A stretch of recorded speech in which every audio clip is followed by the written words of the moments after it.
première fois en 2015 qu'on m'a dit, moi je vais faire un bar à avocats, tu ne peux prendre qu'un spécialiste, personne d'autre qu'un spécialiste ne peut t'apporter les réponses que tu attends. Quand tu achètes du libre et que tu mets un locataire dans les lieux, il va arriver non pas avec un bilan, mais avec un prévisionnel. Oui. Alors ça, franchement, c'est de la poésie. Tu le mets à la poubelle. Tu le prends, tu le jettes, tu peux faire un feu avec, mais ça ne sert à rien. Ouais. C'est-à-dire que quand tu as un gars qui arrive en bail civil ou en bail précaire, ou en bail pro d'ailleurs, on va le voir.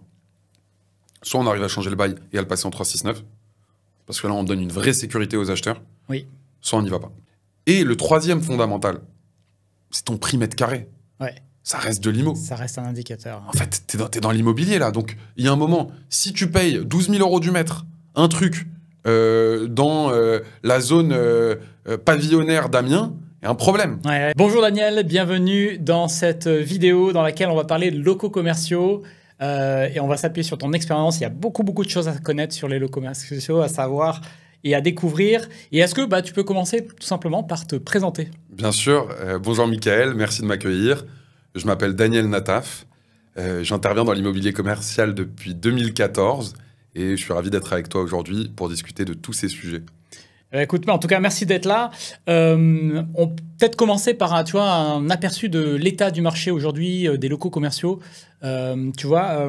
C'est quoi les secteurs, par exemple, en ce moment, qui sont les plus dynamiques Dans les locaux commerciaux, tu as plusieurs types d'investisseurs. Tu as des investisseurs qui vont s'intéresser qu'à un type d'activité comme locataire, d'autres à un type de zone géographique, centre-ville, zone commerciale, ça peut être même retail, ça peut être également des centres commerciaux et ça peut être des galeries marchandes. D'accord. Aujourd'hui, justement, on entend depuis longtemps les effets du e-commerce, il y a eu le Covid, il y a eu plein de trucs. Il y a la question du DPE. Voilà. Est-ce que tout ça, c'est des sujets qui impactent les locaux commerciaux? Est-ce que c'est des sujets dont il faut se préoccuper? Comment, toi, tu les traites dans ton activité aujourd'hui? Alors, évidemment, ce sont des sujets de fond qui impactent fortement les locaux commerciaux. Donc, tout ce qu'on a vu arriver dans le résidentiel, le plafonnement des loyers dans certaines zones, les DPE, ça a encouragé une tendance de fond à se diriger vers de nouveaux marchés, et notamment l'immobilier commercial. Il y a une dizaine d'années, pas grand monde en parlait. Aujourd'hui, c'est devenu le truc qu'on voit fleurir un peu partout. Et pour ce qui est de la tendance qui est amenée par le e-commerce, on voit également toute la partie logistique, entrepôt et logistique du dernier kilomètre qui se développe beaucoup et qui est en train de flamber. D'accord, ok. Ouais. Donc ça a des effets qu'on n'avait pas forcément anticipés. C'est ça qui est toujours intéressant avec ce marché. Quels sont les principaux critères qui font que aujourd'hui un investisseur qui fait du résidentiel devrait s'intéresser aux locaux commerciaux? C'est quoi les principaux intérêts du local commercial? Alors, à la base, c'était d'abord juste la gestion. Donc, beaucoup moins de turnover, beaucoup moins de gestion, beaucoup moins de contact avec le locataire. En moyenne, on peut dire un contact avec le locataire tous les 5 ans sur un local commercial, VS dans un appartement, une chaudière, un problème, un voisin, un sinistre. Ça, c'était le premier sujet. Et très vite, avec les réglementations qu'on a évoquées, notamment sur le DPE, les plafonnements des loyers, le sujet, c'est devenu la rentabilité qui est capée dans le résidentiel, VS dans le commercial. Ok, donc ça pousse les gens à s'intéresser à ce type de locaux. Qu'est-ce qui t'a le plus étonné ou surpris quand tu as commencé dans les commerciaux? Alors, c'est il y a plus de 10 ans maintenant, mais qu'est-ce qui t'a étonné dans ce secteur, en particulier comparativement au résidentiel, hein, bien sûr? Ce qui m'a énormément étonné, c'est que tu avais une rentabilité 20, 30, 40% plus élevée qu'en résidentiel dans le même immeuble, dans la même rue, dans la même ville, et que personne n'y allait. Et je me disais, mais attends, j'ai atterri dans un truc. Moi, je m'étais acheté un petit 2 pièces au départ en me disant, bon, bah voilà, ça va être un bon investissement, etc. Et puis un jour, j'ai demandé à la personne qui avait acheté le pied d'immeuble, combien t'as acheté le local, à combien tu le loues. Je dis, attends, mais c'est pas comparable, comment il a fait ça? Et à chaque fois que j'ai approfondi cette question-là, de comparer, je me suis rendu compte que c'était largement plus rentable. Et donc, j'ai commencé à poser la question à tous les gens du résidentiel, pourquoi t'achètes pas des locaux commerciaux? Et la réponse, c'était toujours la même. Ah non, j'aime pas trop, je connais pas, c'est bizarre. Le bail 369, je sais pas trop comment ça marche. Et en fait, il n'y avait aucune raison de fond qui les poussait à ne pas investir. Tu me parlais du e-commerce, ça aurait été une bonne raison de fond. Ou je ne sais quoi, le type d'activité, les nuisances, etc. Non, c'était jamais ça. C'était des gens qui voulaient pas investir dans quelque chose qu'ils n'avaient pas encore pris le temps de comprendre. Oui. Et je me suis dit que s'il y avait un frein là-dessus, et que le seul frein, c'était la connaissance, il fallait foncer à fond là-dedans. Ouais, ok, ouais, effectivement. Et puis, il y a un aspect, bon, dans le résidentiel, en tant qu'investisseur, tu essaies d'apporter de la valeur. Tu essaies en fait, de générer de la marge, de la plus-value potentielle en rénovant ton bien, etc., etc. Et c'est vrai que sur un local commercial, on n'a pas cette possibilité-là, ce qui est un petit inconvénient, mais ce qui est un gros avantage, parce que du coup, tu n'as pas à t'en occuper. Alors, tu as quand même des leviers de valorisation qui sont juste méconnus. Quels sont-ils ? Effectivement, en résidentiel, ça va être en général faire des travaux, découper ou agrandir selon les marchés, changer le DPE en faisant de l'ISO, ce genre de choses. En revanche, dans les locaux commerciaux, tu as 2 leviers de valo principaux, les plus importants en tout cas, qui couvrent 80% des projets, qui sont le bail commercial. Donc nous, on a identifié 80 leviers dans un bail commercial qui peuvent te permettre d'augmenter ton loyer. Okay. Donc le bail commercial et le simple fait de mettre un locataire. En fait, quand tu as un local qui est vacant, il va valoir X. Le même local occupé, il va valoir X plus 20%. Okay. Pourquoi ? Parce qu'en fait, des murs libres, c'est couvert à 80% par un marché d'investisseurs, contrairement au résidentiel qui est 80% un marché d'utilisateurs. C'est l'inverse dans les locaux commerciaux. Donc en fait, si tu mets un locataire dans les lieux, tu ne fais plus peser l'aléa locatif sur ton acheteur, et ça se récompense par une augmentation de la valeur à 20%. Donc ouais, une simple stratégie, acheter des locaux vides, les louer, les revendre. Il y a énormément de marchands qui font ça. Ils se contentent d'acheter un local, ils font pas 1 euro de travaux, ils mettent en place un locataire, voire même ils le mettent en place entre la promesse et l'acte définitif, et puis ensuite ils le revendent. Ok, bon, intéressant. Intéressant. Du coup, parlons un peu renta. C'est quoi la renta moyenne qu'on peut attendre d'un local commercial aujourd'hui? Alors voilà, en fonction des emplacements, en fonction d'autres critères, mais voilà, à quoi on peut s'attendre? C'est un sujet qui passionne beaucoup les investisseurs, la renta. Alors chez moi, à l'agence Le Boutiquier, jamais moins de 20% de renta par an. Non, je plaisante. En gros, tu vois de tout, entre 4 et 12% de rentabilité. Mais si tu es un investisseur, bon père de famille, que tu vas pas activer les leviers qu'on a évoqués tout à l'heure, que tu vas juste acheter un local pour le laisser tourner, si tu es dans une ville dite chère ou prestigieuse, ou voilà, dans un secteur un peu demandé, tu vas être proche des 6-7. Tu vois, à Paris, par exemple, tu as des secteurs qui sont à 5, d'autres qui sont à 6,5. Et quand tu vas être en banlieue de ces villes-là, tu vas être entre 7 et 8, selon toujours la qualité de l'emplacement, la qualité du locataire, bon, et d'autres critères. Et ensuite, si tu vas un peu plus loin, dans des endroits un peu plus confidentiels, tu vas pouvoir monter à 10 et jusqu'à 12%. Ok, donc ça, c'est ce à quoi on peut s'attendre. Quand on fait un investissement comme ça, est-ce que tu penses que justement, donc la renta que tu obtiens dépend évidemment du prix auquel tu achètes et du loyer. Et justement, sur le prix, c'est une question qui revient souvent, que les gens se posent beaucoup. C'est quoi les marges de négociation qu'on a réellement sur l'acquisition d'un local ? Totale. Elle est totale. La marge de négociation est totale. Et ça, je pense que c'est propre à l'immobilier commercial, mais à l'immobilier en général, et même aux affaires en général. Il ne faut pas avoir peur de faire une proposition. Il faut juste toujours la justifier. Ça, on voit pléthore de formateurs en IMO qui expliquent, tu fais une proposition de gentleman, tu lui coupes son prix en 2, explique pourquoi. Et moi, ça m'arrive souvent d'avoir des gens qui me disent je veux vendre mes murs à 600 000. Et nous, quand on les reçoit à l'agence, on leur explique que ça vaut 300. Ils le prennent pas mal. Parfois, ils vont te dire moi, 300, ça m'intéresse pas parce que je dois acheter une villa dans le sud et que ça suffit pas. Mais parfois, ils nous disent vous avez raison, ça a l'air de valoir 300. Je suis vendeur à 300 ou je le garde. Mais les gens se vexent peu quand tu leur justifies les raisons de ton offre. Ouais. Et quels sont justement les cas les plus fréquents qui peuvent amener à une négociation, on va dire, significative, au-delà de, tu vois, discuter des 5-10%, on va dire, classiques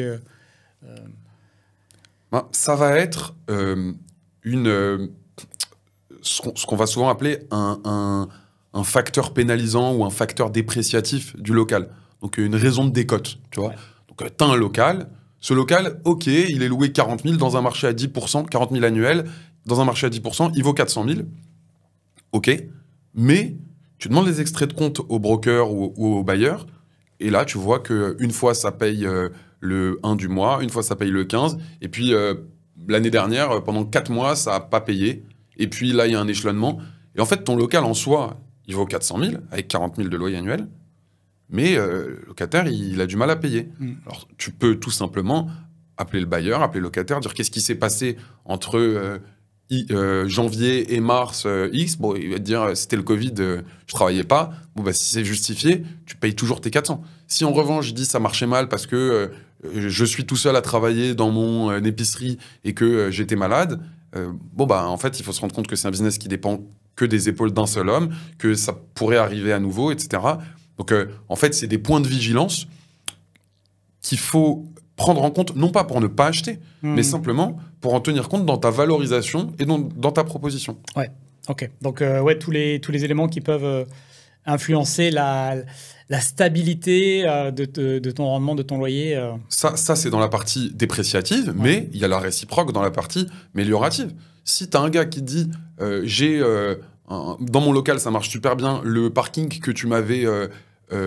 qui était devant, qui est dans le bail, j'ai fait dedans, je sais pas moi, une véranda magnifique et les clients mangent dedans, c'est devenu une terrasse l'été et une véranda l'hiver, et donc j'ai fait x3 sur mon nombre de couverts, j'avais 30 places, maintenant j'en ai 90, ben ça c'est un truc que tu peux prendre en compte en te disant, attends, moi je t'avais loué ça comme un parking, en année 9 du bail, on va s'asseoir, on va se dire, attends, là maintenant tu fais x3 sur ton chiffre, tant mieux pour toi. Est-ce que sur le loyer, on peut aménager une augmentation aussi? C'est dans les deux sens. Tu as le droit d'acheter des actifs avec une mauvaise rentabilité, parce que tu sais que ça va augmenter. Ok, ouais, intéressant. Donc ça fait partie des points sur lesquels on peut débloquer de la valeur aussi, qui sont moins connus. Justement, alors, en termes d'estimation de marché, ça c'est une question aussi qui est souvent revenue.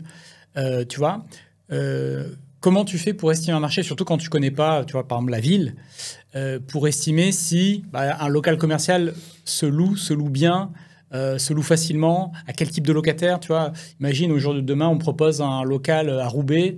Je connais pas Roubaix, j'ai jamais mis les pieds. Comment je peux, moi, estimer si c'est assez sécuritaire, c'est-à-dire dans la facilité à trouver un locataire, à un loyer cohérent, etc. Alors, il y a plusieurs choses. Nous, déjà, à l'agence Le Boutiquier, on ne vend que des locaux commerciaux occupés pour cette raison. Okay. Parce qu'on ne peut pas former tous les acheteurs à tous les marchés. Donc, on vend que de l'occupé. Comme ça, c'est une question qui ne se pose pas. Ok. Et tu pars du principe que quand c'est occupé, c'est que voilà, c'est un facteur de sécurité supplémentaire par rapport à des locaux vides. Exactement. Ouais. Ça ne veut pas dire que tu achètes un local commercial occupé, il va rester toujours loué. Donc la question que tu poses, elle est bonne pour des locaux vides, mais elle est aussi bonne pour des locaux occupés. Simplement, c'est un problème qui est en sursis. Peut-être que le locataire va pas tenir ou va partir, ou qu'il trouvera pas de repreneur, et donc il va falloir que je loue. Donc j'ai besoin de mesurer effectivement la tension locative de mon marché local.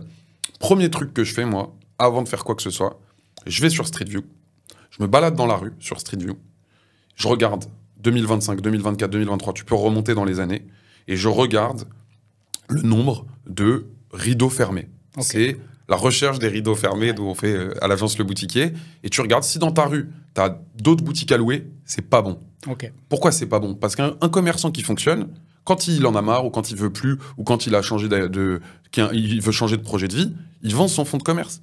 On voit plein de gens qui vendent leur boîte. C'est aussi le cas des restos, des fleuristes, des boulangeries, des boutiques en général.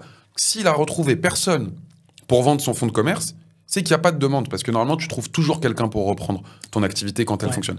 Et donc, là, tu as un problème. S'il y a des locaux vides, si toutes les boutiques sont occupées, là, tu es au bon endroit. Ok.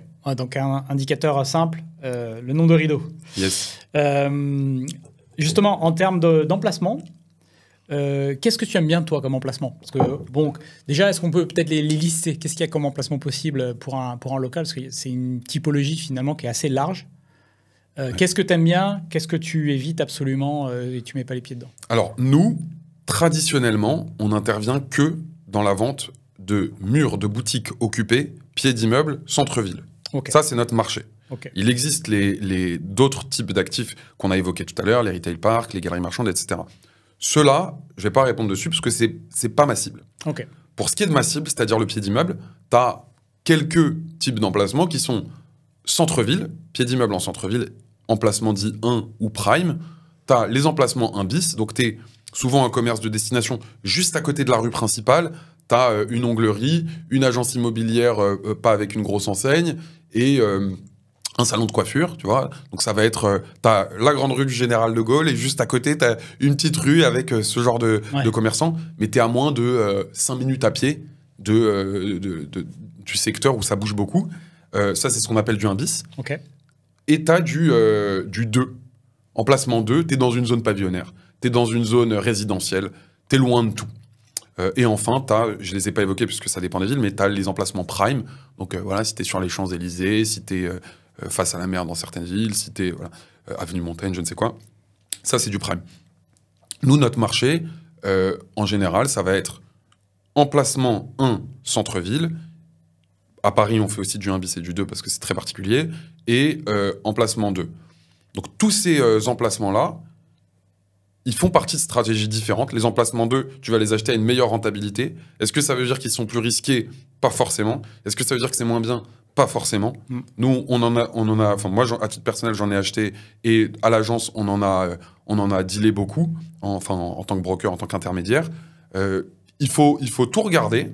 Simplement, il y a une activité pour un emplacement donné. Ouais. Centre-ville ou emplacement prime ou emplacement 1, achat impulsif. Je passe dedans, je veux manger une glace, je suis face à la mer, je veux manger une glace, je veux manger une gaufre. Piéton, c'est etc. Piéton, c'est là que tout le monde passe, c'est là qu'on va se balader. Ouais. Emplacement 1 bis, c'est commerce de destination qui ont besoin d'avoir une bonne tension, une bonne densité de population de passage, de zone de chalandise, mais le gars, il va pas passer devant et dire « Ah tiens, il faut que j'aille me faire couper les cheveux Oui, ». Non, oui. il a réservé sur Planity, mais il sait que c'est à côté, qu'il va faire son shopping le samedi, et juste après, il va passer parce que c'est à côté, il va traîner un petit peu avant, etc. Et enfin, emplacement 2, c'est top pour des activités du genre boulangerie, supermarché, épicerie, kebab. Ok, clair. Tiens, je repense à un cas que j'ai eu. Justement, je voulais avoir ton point de vue sur ce genre de cas. Donc, c'était un local qui était en pied d'immeuble sur un immeuble neuf, mais c'était le seul local, tu sais, sur un grand axe passant, routier, avec du parking devant. Mais il n'y avait qu'un local. Et donc, la question que je me suis posée dans ces cas-là, c'est l'activité qui est là, c'était un agent immobilier, d'ailleurs, il me semble. Le jour où l'agent déménage, tu vois, quelle est la difficulté? Parce que du coup, il n'y a pas de comparable, il n'y a pas de zone d'attrait. Et ça m'a apparu comme un facteur de risque trop élevé, que j'ai pas voulu, le prix était pas bon en plus. Mais voilà, tu vois comment, est-ce que ce genre de dossier, tu te dis, j'y vais pas, trop particulier, ou ça va dépendre de la ville, de plein de choses, ou voilà, comment tu l'abordes, comment tu l'approches? C'est une top question. En fait, t'as pas de comparable. Ça veut pas dire que c'est un bon ou un mauvais emplacement. Ouais. C'est-à-dire que tu peux pas le savoir. Tu peux pas le savoir. Ouais. Donc, sauf à très bien connaître les lieux. Moi, j'avais un de mes clients, je lui proposais n'importe quel local, il prenait un compteur comme ça, il allait devant le local et il comptait le nombre de voitures qui passaient devant. C'était tout. Sauf à faire une vraie étude poussée. Après, il y a des outils en ligne qui existent pour mesurer la chalandise, la densité de population, etc. Oui. Et le meilleur commerce qui pourrait aller là. On pourra en discuter après. Mais en fait, moi, je pense que ça peut être des top emplacements pour une agence immobilière, par exemple, parce qu'il n'a pas de concurrent et que en fait, c'est le seul agent immobilier du coin. Ça peut être aussi des top emplacements pour les activités qu'on évoquait juste avant. Donc, supermarché, kebab, boulangerie. Maintenant, c'est sûr que l'absence de comparable, ça t'emmène dans une espèce de flou artistique où tu peux te planter. Il n'y a pas moyen de structurer un deal ou d'aborder ça, de te prémunir au travers de clauses. Enfin, je sais pas. Tu peux. Si. Alors, il y a plusieurs choses. D'abord, tu peux regarder l'activité de ton locataire. Est-ce que le mec il cartonne? Si le gars il est en train de faire un carton plein dans les locaux et qu'en plus agence immobilière c'est particulier, mais si c'est un Franprix et un supermarché et qu'il est en train d'avoir une activité exceptionnelle, Bon, Oui. il va Ouais, pas t'es partir, il tranquille, déménagera t'es pas non plus, tranquille. t'es tranquille. Ça aurait été un Franprix ou un commerce comme ça, je ne me serais pas posé la question, honnêtement. Le problème d'un agent immobilier, c'est que son activité et sa clientèle, elle est très rattachée à sa personne. Mm. Un bon agent immobilier, il peut bosser en fond de cours, il peut, en fait, c'est son numéro de téléphone, son site internet, Oui, sa c'est ça. capacité à prendre des Il y a mandats. pas réellement de fonds de commerce au sens Non. où une clientèle régulière. Difficilement, ou en tout cas moins. Donc ça, c'est la partie marché. Et sur la partie contractuelle, Oui. il existe des baux. Il existe dans les baux la possibilité d'aménager ce qu'on appelle une fermeté de bail. Mhm. Donc, tu arrives dans les lieux. Si c'est toi qui donnes un bail, le preneur vient de candidater, tu lui dis OK pour ta candidature, mais tu t'engages à ce qu'on appelle un 9 ans ferme ou un 6 ans ferme. Ouais. C'est-à-dire que si tu veux partir avant la fin de la fermeté, tu es obligé de trouver un repreneur dans ton activité. Et si tu ne le retrouves pas, tu es contraint de rester. Ça, quand tu as un commerçant dans les lieux qui est en train de bien fonctionner, dire je m'engage à pas partir dans les 9 ans, il dit non mais c'est une évidence, je ne veux pas abandonner mon fonds de commerce. Donc tu peux très bien le demander à ton locataire, soit quand il arrive, soit quand il est déjà dans les lieux. Tu achètes des murs occupés. Nous, on a des clients qui nous font des propositions sous condition de fermeté de bail de 6 ans, 9 ans. Ok. Et il faut juste donner une contrepartie au commerçant, parce que tu lui enlèves un droit, il faut lui donner une contrepartie. La contrepartie, ça peut très bien être un allègement de loyer, ça peut très bien être l'absence de révision pendant la durée de la fermeté. Ça, c'est Ouais, ok. une des market practices. Ça peut aussi être, je te fais cadeau un demi-mois de loyer quand j'arrive, sans rien faire, juste pour avoir signé un avenant. Tu as des locataires qui seront contents de le faire. Ok, ouais, super intéressant, super intéressant. Justement là, je voulais parler un peu des types de locataires. Donc comment on choisit son locataire? Parce que bon, donc toi ta spécialité c'est les murs occupés. Bon, il peut arriver que tu aies à changer de locataire, et puis même quand tu achètes des murs occupés, tu choisis ton locataire en achetant les murs. Tu vois, c'est quoi les commerces que tu préfères éviter, pour quelles raisons? Et puis, quels sont les commerces, au contraire, que tu aimes bien avoir et que tu aimes bien signer? Alors, quand tu es en monopro, tu es quand même à peu près le maître à bord. En monopropriété, donc pas en copropriété. Tu es quand même maître à bord, donc tu fais à peu près ce que tu veux dans ton immeuble. Quand tu es en copro... Oui, tu veux dire tu peux avoir une destination de tout commerce et mettre le commerce que tu veux. Exactement. Donc à la rigueur, je vais être moins regardant sur l'activité dans une monopro que dans une copro. Parce que j'ai pas le voisin du premier qui va me dire Monsieur Nataf, le kebab que vous avez mis dans les lieux, il me pourrit la santé. Et ça m'est arrivé. Quand tu es en copro, c'est compliqué. Parce que tu vas te manger une procédure si tu mets quelqu'un qui cause des nuisances sonores ou olfactives dans les lieux. Oui. Moi, j'ai eu en vente une discothèque. Le gars, ça faisait 9 ans qu'il était dans les lieux. Ça faisait 9 ans qu'il mangeait des commandements d'arrêter l'exploitation, des interdictions, des trucs. Toutes les semaines, ça appelait la préfecture, etc. Donc, il faut quand même être vigilant sur les nuisances. Ça, c'est pour la partie litige qui pourrait venir. Oui. Donc, il faut faire gaffe aux nuisances sonores olfactives. Ok. Ensuite, il y a la question de la solvabilité de ton locataire. Oui. Je pense que c'est plutôt ça que tu visais quand tu me disais comment tu choisis. Entre autres, dans l'ensemble, là, les locataires qui vont effectivement être solvables, qui vont rester, qui ont des activités, on va dire, pérennes, les plus pérennes possibles. Ça fait partie des critères. Ouais. La réalité, c'est que il n'y a pas une activité qui marche toujours et une activité qui marche jamais. Ça, c'est sûr. Il y a plutôt des profils. Donc là, c'est le moment de jouer à qui veut être mon associé et de faire le business angel et se poser des questions sur le business au mec qui est en face de toi. Ça fait combien de temps que tu as des kebabs? Ça fait combien de temps que tu es boulanger? Ça fait combien de temps que tu exerces telle activité? Est-ce que tu en as d'autres? Montre-moi les bilans des autres. Quels sont tes revenus? Etc. etc. C'est plus un gars qui tient la route que tu recherches qu'un commerce qui tient la route. Moi, j'ai vu des idées, surtout quand j'étais à Paris. Non, mais là, c'était... la première fois. En plus, il y a des modes, des fois. À un moment donné, c'était les commerces, les cigarettes. C'est ce que j'allais dire. La première fois, en 2015, qu'on m'a dit, moi, je vais faire un bar à avocats, j'ai explosé de rire. Je me suis dit, mais ils sont tous devenus fous. J'ai dit, donc, c'est quoi ton projet? Ah bah, moi, je mets un avocat dans une assiette avec une petite sauce et je vends ça 12 balles. Je me suis dit, ça tiendra pas une seconde. Le mec avait pris 6 mètres carrés, un comptoir, et il a eu une très grosse histoire, très grosse trajectoire, etc. Donc, en fait... T'es pas commerçant, malgré tout, t'es un investisseur immobilier. Donc, tu peux pas savoir mieux que le gars s'il va fonctionner. Par contre, Tu peux voir s'il a eu des succès avant, si c'est un mec qui va tenir la route. Et puis, tu peux voir aussi s'il a d'autres choses, d'autres garanties qu'il peut mettre en face. On va en parler, ouais. J'ai eu le cas, moi, sur un... Alors là, c'est quand j'avais acheté un immeuble et j'avais un chocolatier en bas qui marchait bien, qui était là depuis 9 ans. Et j'étais allé discuter avec lui, donc assez haut de gamme, donc vraiment bien palsé. Mais en fait, ce qu'il m'avait pas dit, c'est qu'il a des problèmes personnels, etc. Et en fait, au moment, durant le compromis de vente, il a fermé la boutique du jour au lendemain, sans préavis, sans rien. Et c'est parti en faillite. Alors bon, j'ai pas eu de mal à le relouer, hein, mais ça a mis un frein sur ce deal-là. On a dû décaler quelques mois le temps que je puisse voir un peu quelle direction ça prenait. Mais oui, je comprends que c'est un point compliqué. Donc, il y a pas, en tout cas, toi, il n'y a pas, tu dis, je sais pas, tel type de commerce j'adore ou tel type de commerce je préfère éviter.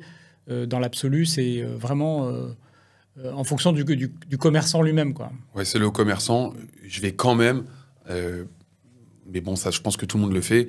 Tout ce qui est discothèque, des trucs un peu compliqués, bar festif et tout. Oui, c'est des problèmes. Il y a des problèmes derrière, c'est sûr. Non, ouais. De toute façon, tu l'as dit, hein, dès qu'il y a, ça crée des nuisances sonores. Mais en tout cas, sur la solvabilité, non, c'est l'homme. Ouais, ok. Ou la dame. Oui. Est-ce que la taille du commerce, c'est un sujet? Parce que en centre-ville, tu as donné un exemple de comptoir 6 mètres carrés, on trouve de toute taille. Est-ce que ça a une incidence? Pour faire le parallèle avec le résidentiel. En résidentiel, tu sais, moi, j'ai un immeuble dans lequel j'ai pas mal de petits appartements. Ça commence à 12 mètres carrés. Et forcément, il y a un turnover qui est plus fréquent. Est-ce que c'est similaire sur des locaux commerciaux ou pas forcément? Alors, tu n'auras pas davantage de turnover sur une petite surface qu'une grande surface. Ok. Ça n'a pas d'impact sur le turnover. En revanche, c'est une très bonne question parce que tu as des activités qui ne peuvent aller qu'à partir d'une certaine surface. Oui. Et si les locaux commerciaux vous intéressent, je vous invite à regarder dans la description de cette vidéo pour recevoir la seconde partie de l'interview, puisque nous avons enregistré 1h15 de contenu où on aborde plein d'autres sujets techniques et hyper intéressants sur les locaux commerciaux. Mais voilà, je vais donner l'avantage aux investisseurs les plus motivés pour qu'on se garde une tête d'avance sur le grand public qui est sur YouTube. Donc voilà, pour les plus motivés d'entre vous, vous regardez dans le lien et vous aurez accès à cette vidéo gratuitement.